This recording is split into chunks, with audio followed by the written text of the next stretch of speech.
In a freezing Capitol hearing room with 12 cameras rolling and 23 million Americans locked in, Jasmine Crockett didn't just confront Melania Trump. She detonated a decade of buried secrets. Armed with a silver USB and damning financial records, Jasmine exposed offshore deals, charity fraud, and a witness who vanished without a trace. Melania came with lawyers and rehearsed smiles. Jasmine came to burn the facade down. One vanished accountant, 3 dirty transfers. Is this the scandal that finally shatters the Trump dynasty? Stay with us. This is a story worth every second of your time.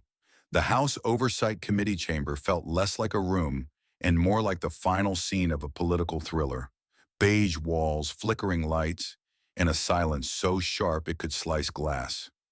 Every camera was live. Every breath was being recorded. This wasn't just another hearing. It was the moment America had been waiting for without knowing it. The tension wasn't thick. It was electric, dangerous, ready to ignite. At one end sat Congresswoman Jasmine Crockett, eyes like loaded chambers, posture unshakable. A thick folder rested beneath her hand. Not paper, but ammunition. She didn't blink, didn't flinch. She looked like a storm wearing a blazer. Everyone in that room knew something was coming. They just didn't know how hard it would hit. Whispers spread like fire. She brought the real stuff. She's not bluffing. Across from her, Melania Trump arrived like royalty. Flawless makeup, high heels that didn't make a sound, and a smile as cold as the room itself. Flanked by lawyers, PR muscle, and 2 silent bodyguards, she leaned into the mic and gave Jasmine a look that dripped with disdain. "Let the girl try," her smirk seemed to say. The chairman cleared his throat. "Today's hearing concerns financial misconduct and foreign influence." Boom. The match had been lit, and neither woman planned to blink first. Her attorney, sleek as marble, adjusted his cuffs and leaned into the mic like a man who'd practiced this exact performance 100 times. "Mrs. Trump has nothing to hide," he declared, voice smooth and steady. "She appears today out of respect for this body and with full confidence that the truth will vindicate her." A few heads nodded, a few didn't. Jasmine Crockett didn't move an inch. The chairman turned to her. "Congresswoman Crockett, you have the floor." Jasmine reached forward slowly, deliberately, like someone unsheathing a weapon she'd spent months sharpening. She touched the mic, and when she spoke, her voice didn't shake. It sliced. "I will not yell. I will not accuse. I'm simply here to lay out the truth." It landed like thunder. No theatrics, no posturing, just that quiet, lethal calm that makes you realize the storm has already started. She flipped open the manila folder and pulled out a single sheet. Her fingertips held it up for the committee and the cameras alike. "This is a wire transfer dated March 8th, 2013. It moved through an entity called Messnouse Holdings, a shell company registered in Delaware, dissolved less than 16 months later. The destination? A numbered account in the British Virgin Islands." She placed the document on the table like a playing card she knew would end the game. Whispers surged through the chamber. Some aides leaned in. One senator mouthed, "Holy hell!" But Melania's attorney was already rising, his voice tense now, polished charm cracking at the edges. "This is inadmissible. We've never seen this document. This is a smear tactic. It's fabricated." Jasmine didn't look at him. She kept her eyes on the chairman. Her voice remained cool. "This document is filed in Allegheny County Court under docket number 06CV2711. Public record, verified, not fabricated." Gasps, audible, immediate. And then, like the hiss of a lit fuse, Melania Trump leaned into her microphone. Not out of necessity, out of instinct, out of pride. "Perhaps Congresswoman Crockett should spend more time serving her constituents," she said, her tone dipped in sugar and venom. "Instead of fantasizing about becoming a part-time detective." You could hear it, the shift. Not in Jasmine, who didn't blink, but in the room. Melania's smirk didn't hold. Her eyes darted, not to Jasmine, but to the paper still sitting in plain view. And her fingers, once graceful and posed, clenched slowly around the armrest of her chair, like they were gripping onto control itself. Cameras zoomed in. Phones lit up like wildfire. Journalists whispered in urgent shorthand. Jasmine hadn't raised her voice, hadn't flinched. She'd simply pulled the pin on the first grenade and set it gently on the table. This wasn't politics. This was a reckoning in real time. And every soul in that room knew this was only the beginning. The air hadn't even settled from Jasmine's first blow when she went in again. Cool, calm, and deadly. Without flinching, she reached into her folder and pulled out another document. This one looked older, printed on yellowing paper with a faint red stamp that read, Confidential, Internal Memo 2011. She lifted it slowly, making sure the cameras could catch every word. Her voice cut through the room like a scalpel. This is known as the Syracuse Memo, she said, filed in 2011 by a federal investigator. It outlines an IRS cooperation agreement with one Lydia Korchi, Slovenian national, certified accountant. She was assisting in tracking suspicious real estate transactions linked to shell companies. Jasmine paused. Until she vanished. The room snapped. People leaned forward. You could hear the breath catch in a dozen throats. Vanished. One word, and suddenly this wasn't about banking anymore. It was about a woman who stepped into the system and never came back out. A staffer in the back whispered, This feels like one of those Epstein cases. Across the panel, a congressman slowly adjusted his microphone. His voice was tight. Congresswoman Crockett, are you saying someone may have silenced this witness? Jasmine didn't answer right away. Instead, she calmly turned toward the tech booth and gave a quiet nod. A few seconds later, the projector screen behind her lit up with a grainy security photo. A woman in a gray coat, mid-stride, walking out of a federal building in Buffalo, her face half-shadowed. The caption below read, Last seen, Buffalo 2011. Jasmine finally spoke. I'm not here to make accusations. I'm here to show you patterns. She placed both hands on the table. 7 properties across upstate New York, purchased under value, resold within 18 months. No renovations, no construction permits. All 7 linked to different companies, but every trail leads back to the same destination. A single trust Melania's attorney didn't wait. He stood up fast, voice cracking with tension. This is reckless. Wild conjecture. A blurry photo and a mystery woman do not make a case. But Jasmine didn't flinch.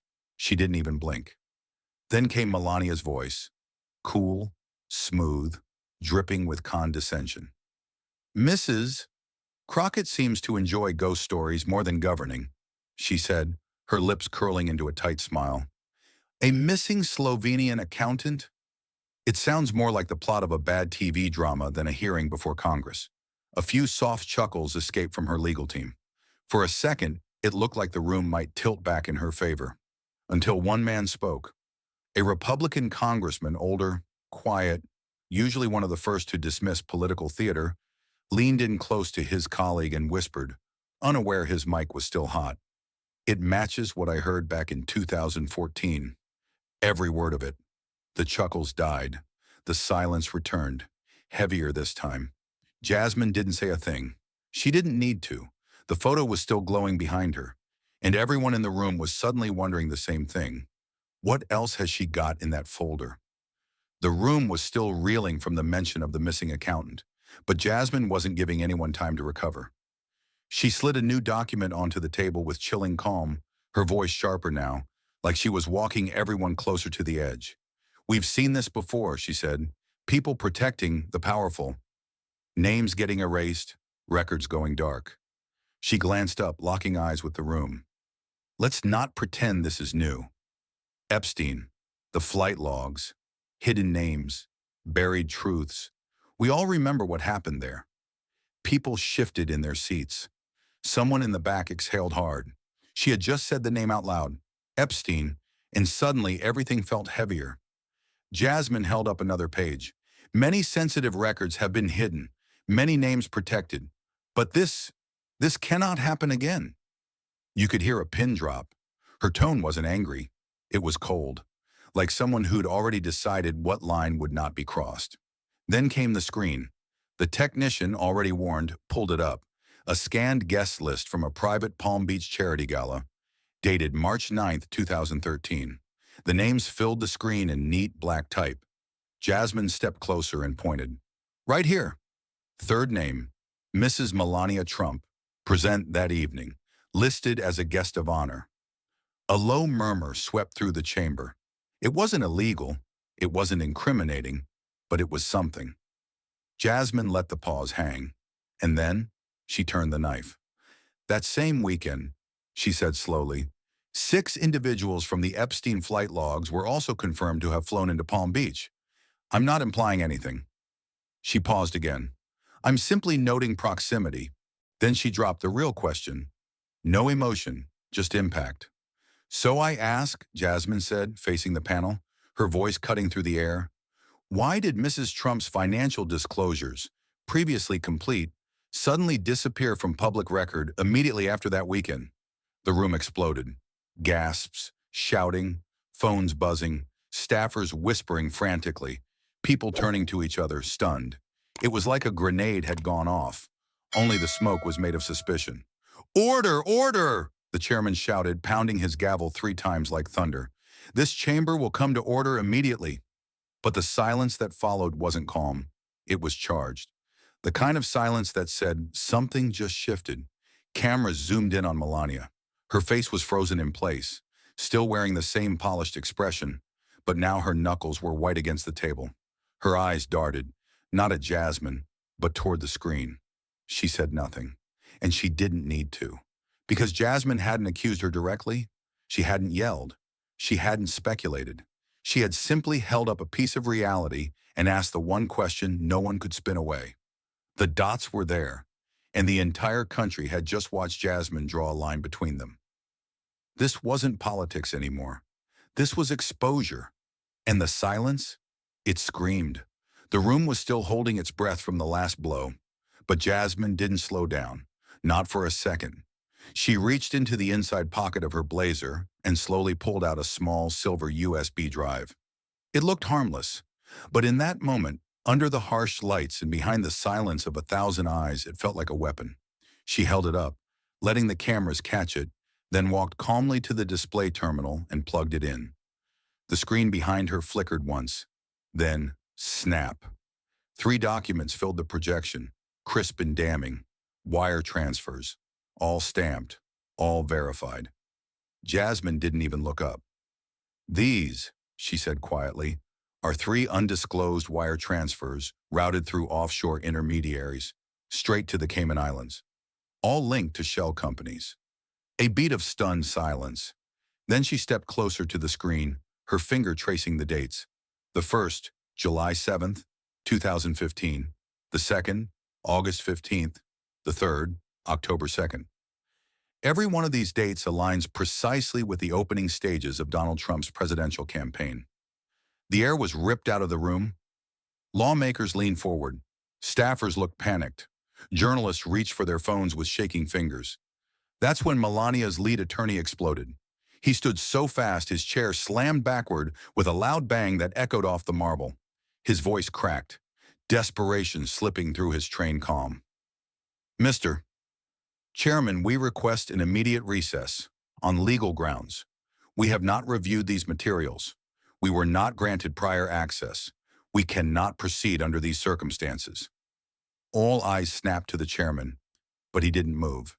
His gaze remained locked on the screen. So did everyone else's. Jasmine didn't flinch. She didn't respond to the outburst. She simply turned back to Melania, steady and calm as ever. And then she delivered the kill shot. If these are lies, then you should welcome a full public investigation. That sentence landed like a thunderclap. Melania didn't reply. Her face had gone pale, her jaw locked tight. Her hand, once gracefully poised, was now gripping the edge of the table. Her eyes darted, once to the screen, once to her lawyer, then straight down. She didn't look up again. The room didn't explode. It froze. The kind of freeze that comes right before history shifts. No more arguments, no more debate. Just a woman with a USB and a country realizing there was no turning back. The silver USB was still glowing on the screen when the backlash began.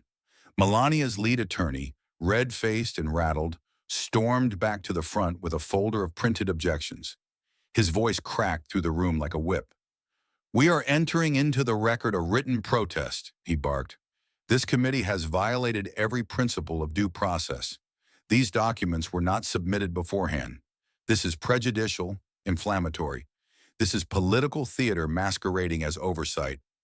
He slammed the papers onto the clerk's table. The sound echoed, but it was drowned instantly by the rush of noise erupting across the chamber. Outside, news vans screeched to curbs. Inside, reporters were already live.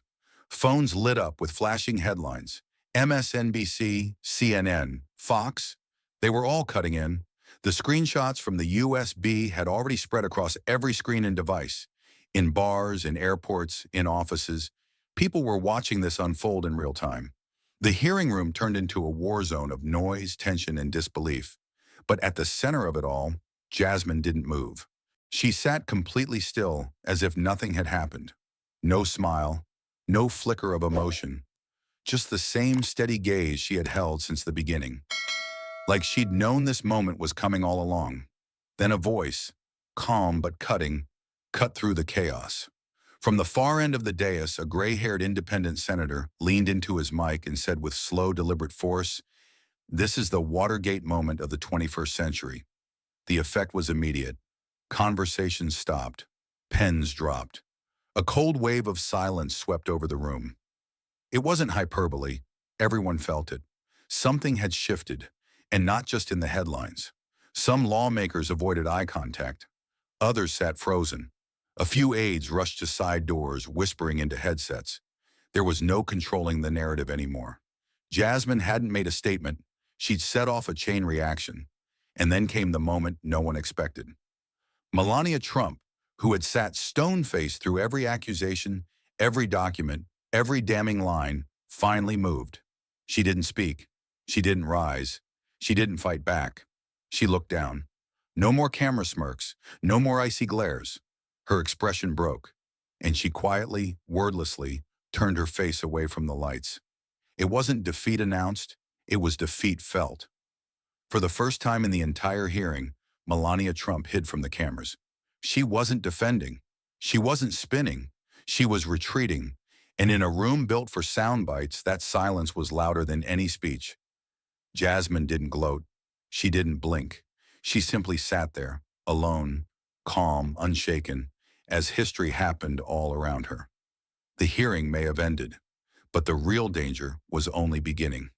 That night, Jasmine Crockett sat alone in her dimly lit apartment. The overhead lights were off. Only the cold glow of her laptop cast shadows across her face. A half-drunk cup of tea sat forgotten beside her. Her inbox buzzed nonstop. Press requests, threats of lawsuits, congressional chatter. But then came a vibration that froze everything. Her phone lit up. Unknown number, no name, no subject. Just one message. "You'll be silent like Lydia." She didn't move for a full 5 seconds. The name slammed into her chest. Lydia Corsi, the Slovenian accountant, the whistleblower, the missing witness whose face she dared to project onto the big screen earlier that day. Last seen, Buffalo, 2011. Jasmine had said her name on the record, and now someone was warning her. Don't say it again. She locked the phone and walked to the window. Far below, the street was empty, but a black SUV was idling across from her building. Its headlights were off. Coincidence? Maybe. But in this city, on this night, silence meant nothing, and shadows meant everything. She stepped back from the window, returned to her desk, and opened a hidden folder on her hard drive labeled Contingency. Then she began encrypting everything. The USB contents, the Allegheny transfer records, the Cayman screenshots, the Syracuse memo. Every file backed up, triple copies, multiple locations. If they wanted to scare her into silence, they were too late. But as Jasmine locked herself into a firewall of digital protection, the political storm outside was exploding. By midnight, right-wing media had gone full assault mode. The Chiron on one network screamed in red, "Witch hunt against Melania." Another flashed, "Race card politics, Crockett's circus of accusation." Talk show hosts howled into microphones, spinning the same fury in different tones. "She's not a lawmaker. She's an activist in disguise. A woman of color bullying a former first lady? Disgraceful.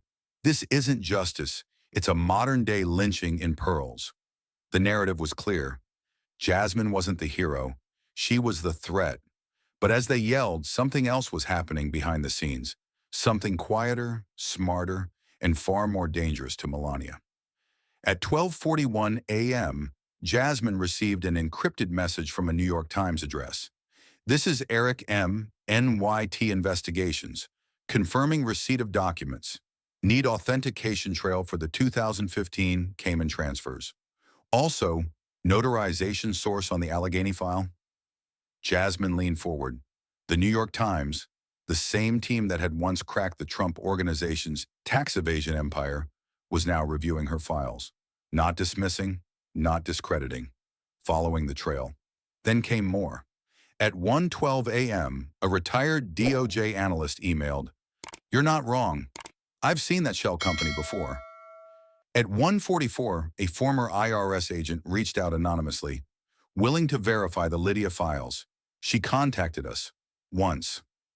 At 2:07, an ex-employee at a Cayman bank offered encrypted records. And just like that, the fuse she lit had reached a powder keg. The truth was no longer a question. It was a contagion, spreading faster than any PR firm could bury. Bloggers, financial watchdogs, and online forums were dissecting every slide from the USB. They found new links Jasmine hadn't mentioned. Properties in Montenegro, a phantom trust in Luxembourg, a yacht purchased under an alias traced back to 2016. It was out, and it wasn't coming back. Inside Trump world, panic surged. Lawyers were told to lock everything down. Aides scrubbed timelines. Melania's team activated full-scale damage control, but it was too late. The story had metastasized. What started as a hearing had become a movement. Jasmine hadn't just exposed a scandal, she had fractured the shield around it. And standing at her window watching the street below, Jasmine whispered to herself, "No fear, just clarity." They didn't bury Lydia. They lit a match. But Jasmine wasn't the only one now moving in silence. By morning, the halls of Capitol Hill echoed with a stunning announcement. Congress was officially launching a full-scale investigation into the charitable foundations and hidden assets linked to the Trump organization. The statement was terse, clinical, but its weight was seismic. Behind it was a bipartisan whisper that something had finally snapped. "This goes beyond politics," one senator muttered off mic to a reporter. "This is structural rot." And she cracked it open. Cable news anchors were breathless. Journalists scrambled for old tax filings. And in barbershops, diners, and VFW halls across America, something unexpected began to stir. Older men were talking. The very demographic once most skeptical now leaned in. One grizzled Vietnam veteran seated at a gas station cafe in Arkansas put it plainly, "Maybe we've been quiet too damn long." He wasn't yelling. He wasn't cheering.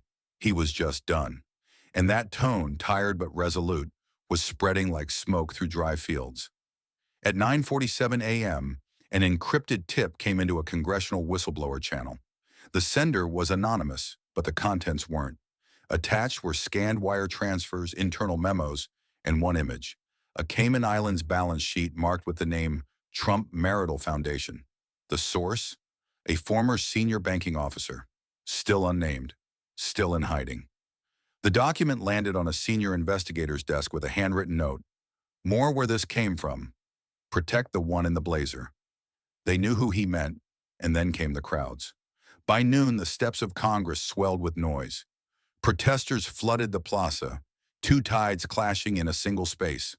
On one side, handmade signs reading "Justice for Jasmine." On the other, flags and posters that screamed, "Protect Melania." Police set up barricades. Helicopters hovered overhead. A megaphone pierced the chaos. "She exposed corruption. She humiliated a former first lady. She saved democracy. She's a liar in lipstick." The shouting didn't stop, but neither did the movement behind it. Inside the Capitol, lawmakers held emergency caucus meetings. Phones rang with donors demanding answers. The Oversight Committee's inbox hit capacity in under 4 hours. What started as a hearing had become a rupture in the national conscience, and everyone was choosing sides. CNN ran a breaking headline: Trump Charity Network under federal review. MSNBC followed with, Crockett files trigger congressional uproar. Fox News declared, Melania under siege. But beyond the headlines, in small-town living rooms and factory break rooms, people were having quieter, heavier conversations. Did you see the files? She had dates, transfers, names. They called it fake, but no one denied the bank records. Maybe this woman, maybe she's not grandstanding. Maybe she's the first one to say it out loud. The country wasn't united, far from it. But for the first time in years, they weren't numbed out. They weren't looking away. And Jasmine, she remained unseen that day. No press conferences, no tweets, no statements. She let the evidence speak, because outside the Capitol, in a nation divided by rage and disbelief, one question had finally made it to the surface. Not shouted, but whispered in thousands of places. What else have they been hiding? The chaos outside Congress was still echoing when the media struck with a headline that would define the moment. From Watergate to USB truth, history repeats itself. Major outlets picked it up fast. Op-eds, morning talk shows, viral news channels. Everyone weighed in. Footage of Jasmine plugging in the silver USB played on loop like a trailer to a blockbuster thriller. The phrase USB truth started appearing in lower thirds, in hashtags, in academic articles. And behind the hype, one truth held firm. America had just witnessed something historic. Cable news panels began comparing timelines. They stacked Nixon's tapes beside Jasmine's files. They dissected Melania's deflections like courtroom cross-examinations. The parallels weren't perfect, but they were powerful enough to sting. A new phrase was born: the Crockett Doctrine: speak softly, but carry digital proof. On a live segment of C-SPAN 2, a political science professor from Georgetown sat calmly as she explained, Jasmine has proven something vital, that in the American system, a single representative still has the power to flip the board, if they are willing to go all the way. Her voice was steady, but her eyes burned with conviction. Transparency is not a luxury. Justice is not a perk. These are not elite ideals reserved for certain people. They are responsibilities. And Jasmine Crockett reminded the world what accountability can look like. That segment alone was shared millions of times within hours. In high schools and colleges across the country, professors paused mid-lecture to show their students the hearing clip. One professor in Ohio stood before her class, remote in hand, and said, "You're watching history, not because a scandal broke, but because someone dared to break it open." By week's end, Jasmine's inbox had flooded with invitations. Law schools, journalism departments, ethics forums, first-year civics programs. They all wanted to hear from her. She accepted as many as she could. At Howard University, she stood before a packed auditorium, surrounded by young black law students hanging on to every word. She wore no makeup. Her suit was plain navy, but her voice, steady, measured, unshakable. You don't need to yell, she told them. You need to prepare. You need to protect your receipts. You need to know that when they say you're too loud, what they really mean is you're too accurate. Thunderous applause. At Columbia's School of Journalism, a student asked, "What gave you the courage to push forward when so many forces wanted you quiet?" Jasmine paused. Then she said, "Because I'm not afraid of loud rooms. I'm afraid of silent ones, where injustice rots because no one's willing to speak." The room went still, and then it rose to its feet. More than once, students cried, professors cried. Security guards stood in the back with their arms folded, nodding. It wasn't politics anymore. It was something bigger, something cultural, something generational. A story that began in a sterile hearing room had transformed into a national civics lesson. And its teacher, a Texas congresswoman with a silver USB, a spine of steel, and a lesson America could no longer ignore. The storm hadn't passed. It had only grown louder. By the time the second hearing was scheduled, the Capitol was no longer just a building. It was a stage. Streets outside were barricaded. News crews swarmed. Protesters on both sides, waving signs, chanting slogans, stretched for blocks. Inside, the air was electrified, like just before lightning. This wasn't just a continuation. It was a sequel the whole country had been waiting for. The cameras were live. Millions were watching. Cable news ran countdown clocks. YouTube streams had chat rooms overflowing. In diners, classrooms, break rooms, every screen was tuned to one thing. Jasmine Crockett, back in that same chamber, facing the nation once again. But this time, Melania Trump was not in the room. No silk coat, no sunglasses, no icy smirks. Instead, she had sent a lawyer, expressionless, tight-lipped, flanked by aides who avoided eye contact. And now all eyes were on the next move. The chairman cleared his throat and motioned to the clerk. "Please call the next witness." Doors at the back of the chamber opened slowly. A man walked in, shoulders hunched, face drawn tight with fear and resolve. He looked like he hadn't slept in weeks, but his suit was pressed, his chin lifted. A murmur ran through the room. On-screen graphics blared his name. Darren Mendez, former Trump org financial aide, Miami office. He raised his right hand, swore the oath, sat down, adjusted the mic. And just like that, the second fuse was lit. Jasmine sat forward slightly, no notes in hand. Just watching, just listening. The weight of the country behind her, and yet her face remained unreadable, like a judge who already knew the verdict but needed the room to catch up. Mendez cleared his throat. "I handled account structuring," he said, "mainly offshore routing between 2014 and 2016.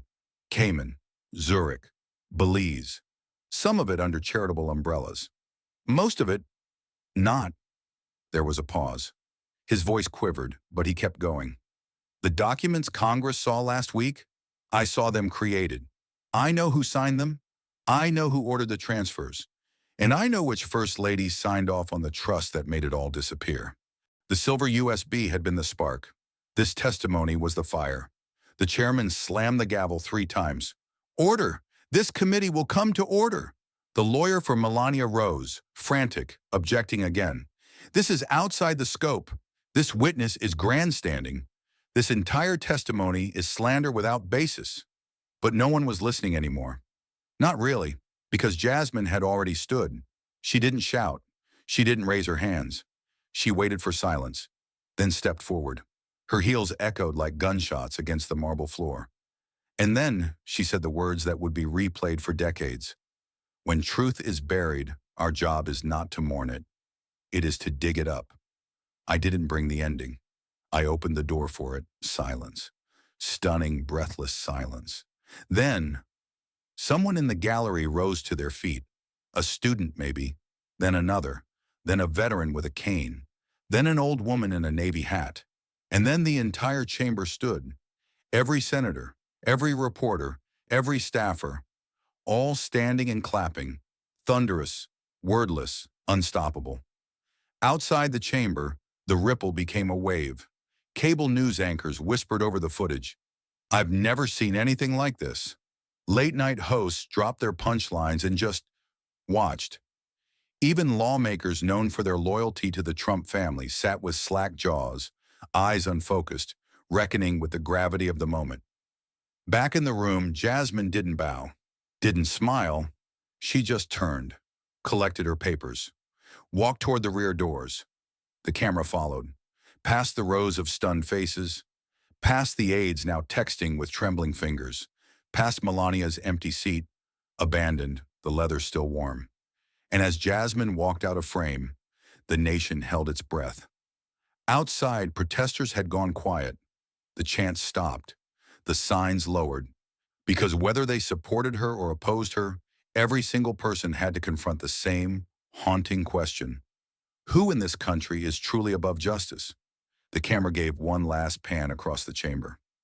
Young interns, retired senators, angry skeptics, hopeful students, all frozen in place, watching history form like ash into shape. And then, cut to the final image, Jasmine Crockett descending the Capitol steps, alone, not triumphant, not broken, just steady. No speech, no wave, no cameras in her face, just wind in her hair, and behind her, the storm she'd unleashed rolling louder, farther, deeper into every corner of the American conscience. She didn't need to finish the story. She had already changed the ending. Thank you for watching until this moment and for standing with us on this journey for justice. Your support means everything. Like, subscribe, and turn on notifications so you never miss what's next. And we'd love to hear your thoughts. Leave a comment below and let us know what moved you most in this story. Together, our voices make a difference.